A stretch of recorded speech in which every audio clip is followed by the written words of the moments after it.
بسم اللہ الرحمن الرحیم۔ السلام علیکم، my self advocate Mian Saadi Abbas دیوکا، you're watching my YouTube channel daily لاپوائنٹ۔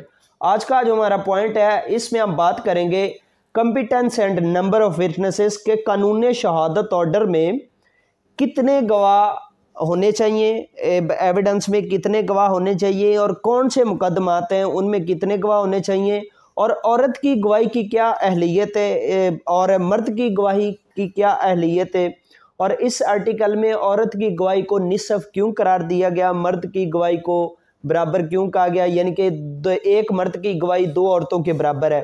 تو یہ کیوں ہے، یہ سارے معاملات ہمیں قانون شہادت آرڈر 1984 سے ملیں گے۔ تو اس کا آرٹیکل ہے 17، آرٹیکل نمبر 17 ہے گواہوں کی اہلیت اور تعداد کے بارے میں۔ جب ہم اس کو پڑھتے ہیں تو the competence of a person to testify and the number of witnesses required in any case shall be determined in accordance with the injunctions of Islam as laid down in the Holy Quran and Sunnah۔ تو اس میں shall کا word ہے۔ اب یہ بھی اس بات میں کوئی دو رائے نہیں کہ شہادت دینے کے لیے کسی شخص کی اہلیت اور کسی مقدمے میں مطلوبہ گواہوں کی جو تعداد ہے، جو حکم شریعت محمد مصطفیٰ نے کہہ دیا ہے وہ بات اٹل ہے، وہ بات قرآن و حدیث کا جو مطابق بات ہے۔ جتنے گواہ قرآن اور حدیث کہتی اتنے گواہی چلیں گے۔ اگر قرآن و حدیث جس گواہ کو گواہ نہیں مانتا وہ گواہ بھی نہیں ہے۔ ٹھیک ہو گیا۔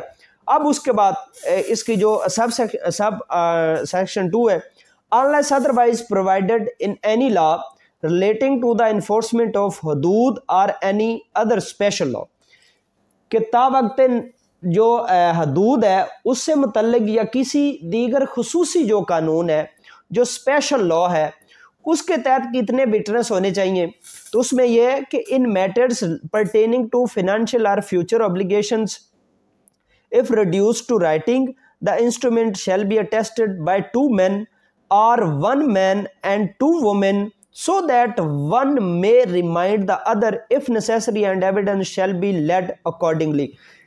تو اگر وہ یہ کہتا ہے کہ اگر کوئی کیس مالی ہے، مالیاتی نوعیت کا ہے، یا کسی مستقبل یا آئندہ جواب سے متعلق ہے، اور ان کے اس چیز کو تحریر میں لایا جانا ہے، کوئی ڈاکومنٹس ریلیٹڈ ہے، کوئی کسی دستاویز کو تیار کرنا ہے، کسی دستاویز کے متعلق ہے، تو اس میں یا 2 گواہ ہوں گے، مرد گواہ ہوں گے، ٹھیک ہے، یا ایک مرد اور 2 عورتیں ہوں گی۔ 2 عورتوں کی وجہ اس میں اس نے یہ لکھی ہے کہ جب ایک بول جائے تو دوسری اس کو یاد کرا سکے کہ تم نے یہ شہادت دی تھی اور یہ شہادت تم نے دینی ہے، اور پھر شہادت جو ہے وہ بہیبہ پیش کی جائے گی۔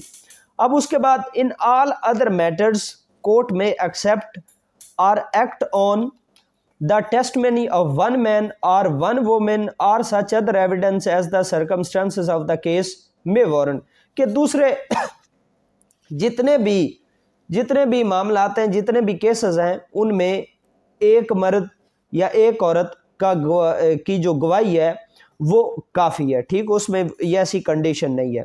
اس میں اگر ہم کیس لاس کی بات کریں تو مجموعہ ضابطہ دیوانی 1908 اور قانون شہادت 1984 کے احکامات فیملی کورٹ کے روبرو کارروائی میں بالکل اسی طرح قابل اطلاق نہیں ہوتے۔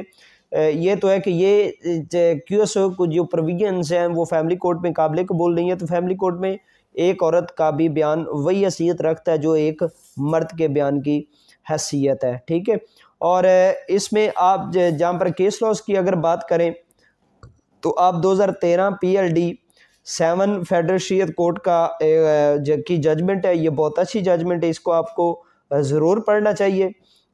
ٹھیک ہے، اور اس کے علاوہ جناب والا میں آپ کو بتاتا چلوں، ہاں، گواہوں کی اہلیت اور تعداد کے حوالے سے 2003 PLD 31 سپریم کورٹ ہے، اور اس کے علاوہ 2001 PLD 1 Supreme Court Azad Jammu and Kashmir, 2001 PLD 1 Supreme Court, اس کے علاوہ 2000 PLD 94 Karachi, 2000 PLD 246 Karachi, 1995 PLD 395 Lahore ہے۔ یہ وہ کیس لاز ہیں جو آپ کو اس کنسیپٹ میں آپ کی ہیلپ آؤٹ کر سکتے ہیں۔ مزید ویڈیوز کے لیے چینل کو سبسکرائب کریں، ویڈیو کو لائک کریں، شیئر کریں۔ ملتے ہیں کسی دیگر ویڈیو میں، تب تک کے لیے اللہ حافظ۔